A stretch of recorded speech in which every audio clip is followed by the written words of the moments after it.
On Sunday of the Open Championship, after a round in which he was caught rolling his eyes, motioning to an imaginary wristwatch, and possibly mumbling uncharitable things under his breath, Brooks Koepka was asked about the challenge of his pairing with the notoriously slow JB Holmes. Here, Koepka, the four-time major champion and part-time slow play crusader, was measured. "It wasn't that bad," he said. Then again, what I don't understand, when it's your turn to hit, your glove is not on, then you start thinking about it, that's where the problem lies. It's not that he takes that long, he doesn't do anything until his turn.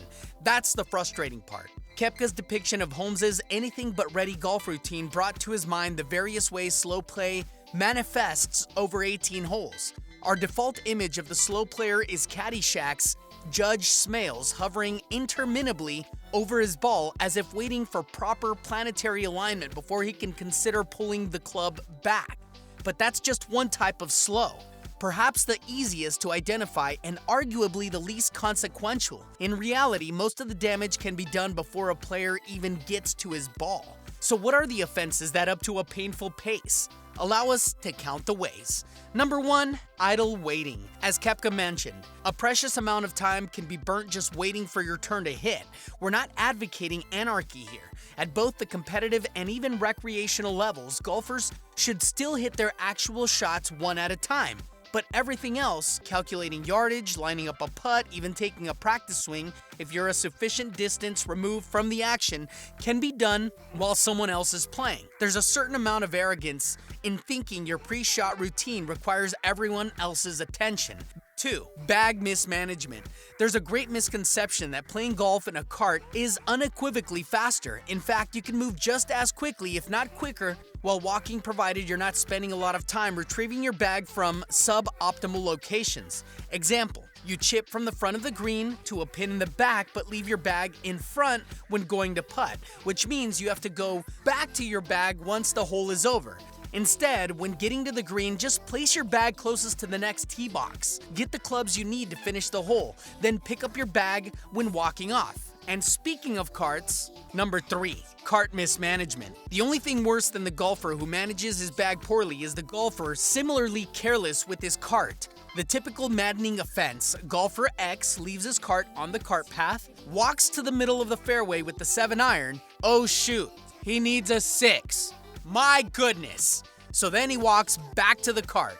Mind you, all of this could be avoided if he brought a handful of options with him in the first place, or better yet, if he even had his next shot in mind as well. Number 4, did I ever tell you the time about we all relish the social opportunities that golf provides because it can be the perfect setting for catching up with friends and family. But that doesn't give you the license to tell intricate stories on the tee box. When someone is lining up a putt or when everyone else has their eyes glued to the ground looking for an errant tee shot, golf should be a game of forward progression. Take advantage of opportunities to connect with your partners in the walks from tees to fairways or from fairways to greens.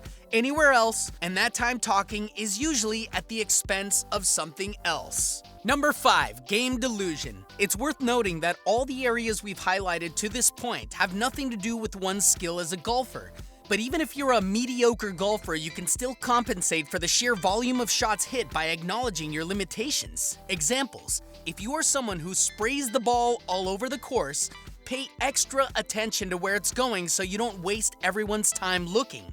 If you have a remote chance of reaching the green in 2 or clearing a hazard, just lay up rather than wait for the group ahead to clear. And of course, if you've slapped it around on a hole a sufficient amount, be comfortable picking up and moving on. Your playing partners and group behind will be grateful that you did. Number 6, cell phone use. Or should I say, cell phone abuse. We are hardly anti-technology zealots at Golf Digest, for the simple reason that having a phone and occasionally responding to messages gives golfers the opportunity to be on the course when they otherwise might be confined to an office. But again, timing is everything.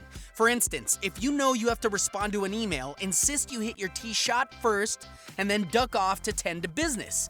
If there's an urgent phone call to be made, either do it removed from the action or you might have to sacrifice your involvement in a hole and catch up when you're done. Social media, meanwhile, is fine when done in stride or when someone else is hitting. That might not be golf as it was intended, but neither are 5-hour rounds. Number 7, not hitting the ball.